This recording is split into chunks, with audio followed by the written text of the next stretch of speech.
So students इस video में हम डिस्कस करने वाले हैं डिफरेंशियल इक्वेशन पर केस स्टडी जो कि सीपीएसई ने इशू की है। यहाँ पर हमें दिया हुआ है a veterinary doctor was examining a sick cat brought by a pet lover. When it was brought to the hospital, it was already dead. The pet lover wanted to find its time of death. He took the temperature of the cat at 11:30 p.m., which was 94.6 degree Fahrenheit. He took the temperature again after 1 hour. The temperature was lower than the first observation. It was 93.4 degree Fahrenheit. The room in which the cat was put is always at 70 degree Fahrenheit. The normal temperature of the cat is taken as 98.6 degree Fahrenheit when it was alive. The doctor estimated the time of death. The doctor estimated the time of death using Newton's law of cooling, which is governed by the differential equation dt by dt is proportional to T minus 70, where 70 degree Fahrenheit is the room temperature and capital T is the temperature of the object at the time T. तो यहाँ पर जो capital T है बेटा वो यहाँ पर object का टेम्परेचर है यानी कि कैट का टेम्परेचर है, और small t is the time at particular period या पर्टिकुलर टाइम पर। Substituting the two different observations of capital T and small t made in the solution of the differential equation which is given where k is a constant of proportion. जो proportionality का constant होता है वो k है यहाँ पर at the time of death is calculated. Right बेटा, तो इस पैराग्राफ के बेसिस पर, इस केस स्टडी के बेसिस पर हमें 5 क्वेश्चन यहाँ पर अगले सॉल्व करने हैं। तो बढ़ते हैं हम अपने फर्स्ट क्वेश्चन की तरफ।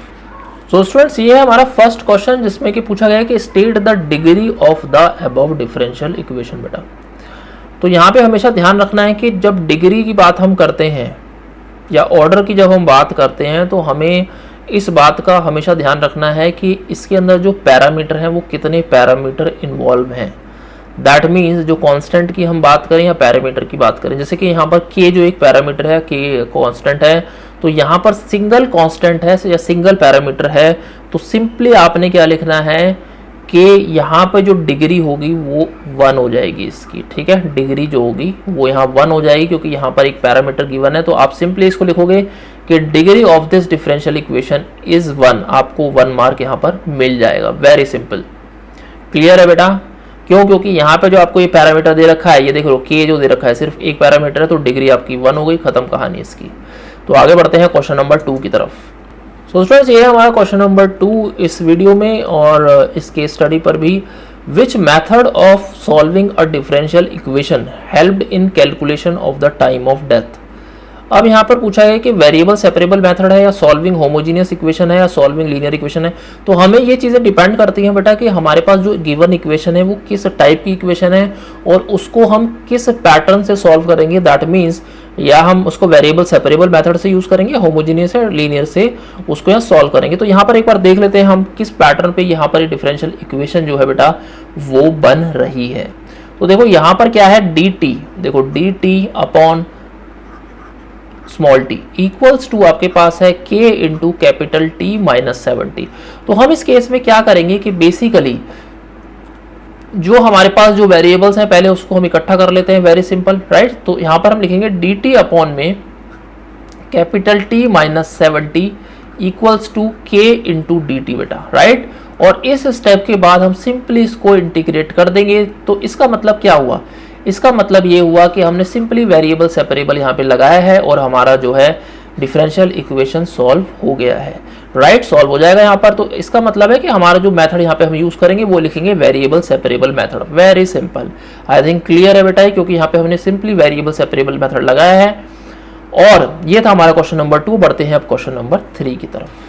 सो स्टूडेंट्स, ये है हमारा क्वेश्चन नंबर 3 इस केस स्टडी का। इसमें पूछा गया है कि if the temperature was measured 2 hours after 11:30 PM, so will the time of death change और नॉट। यस और नो हमें आंसर बताना है। तो ऑब्वियसली क्वेश्चन है बेटा, ये जनरल एबिलिटी टाइप का क्वेश्चन है यहाँ पर हमारे पास, क्योंकि देखो टेम्परेचर वो कितने भी टाइम पर वो मेजर करता, लेकिन उसका जो टाइम ऑफ डेथ है वो यहाँ पर चेंज नहीं होता।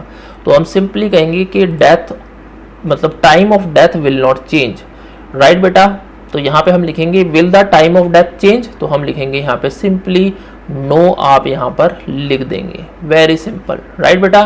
तो ये था हमारा क्वेश्चन नंबर 3। अब बढ़ते हैं क्वेश्चन नंबर 4 की तरफ। तो स्टूडेंट्स ये हमारा क्वेश्चन नंबर 4 यहाँ पूछा गया कि the solution of the differential equation बेटा इज गिवन बाय व्हाट। तो ऑब्वियसली हम इसका एक पार्ट जो है हम पिछले क्वेश्चन में ऑलरेडी कर चुके हैं, जहां पर हमने देखा था कि हमने वेरिएबल सेपरेबल मेथड का यूज यहाँ पर किया था। तो यहाँ पर एक बार दोबारा से देख लेते हैं हम इसको कि यहाँ पर हम पहले क्या करेंगे। देखो dt अपॉन में t minus 70 equals to k into में dt हम यहाँ पे लगा देंगे, राइट। और उसके बाद हम सिंपली यहाँ पर बेटा इंटीग्रेट इसको कर देते हैं दोनों की दोनों साइड, और उसको यहाँ पर हम लिख लेते हैं। तो dt अपॉन में t माइनस 70 हमारा क्या होगा, ऑब्वियसली लॉग हो जाएगा, है ना, लॉग ऑफ t माइनस 70 आपको मिल जाएगा, इक्वल्स टू RHS में हमारे पास क्या है, k कांस्टेंट है, और dt इंटीग्रेशन ऑफ dt क्या रहेगा हमारे पास, dt का हमारे पास t हो जाएगा, वेरी सिंपल, और प्लस c आप यहाँ पे लगा देंगे। तो इसको देख लेंगे कि यहाँ पर हमारा क्या कुछ मैच कर रहा है कि नहीं कर रहा। तो यहाँ पे देखेंगे फर्स्ट जो पार्ट है बेटा log t minus 70 is equal to K T plus C हमारा मैच कर गया है, तो हमारा ऑप्शन जो है वो यहाँ पर ये बन जाता है, वेरी सिंपल। तो आंसर ए हमारा यहाँ आ जाता है। तो ये था बेटा हमारा क्वेश्चन नंबर 4। बढ़ते हैं क्वेश्चन नंबर 5 की तरफ। तो स्टूडेंट्स ये हमारा क्वेश्चन नंबर 5 से पूछा गया है कि इफ t यानी कि स्मॉल t अगर 0 है और व्हेन कैपिटल T इज 72, तो हमें वैल्यू ऑफ C हमें बतानी है बेटा, राइट। तो हमारे पास जो पिछले क्वेश्चन में जो आंसर आया था हम उसी को यहाँ पर यूज कर सकते हैं।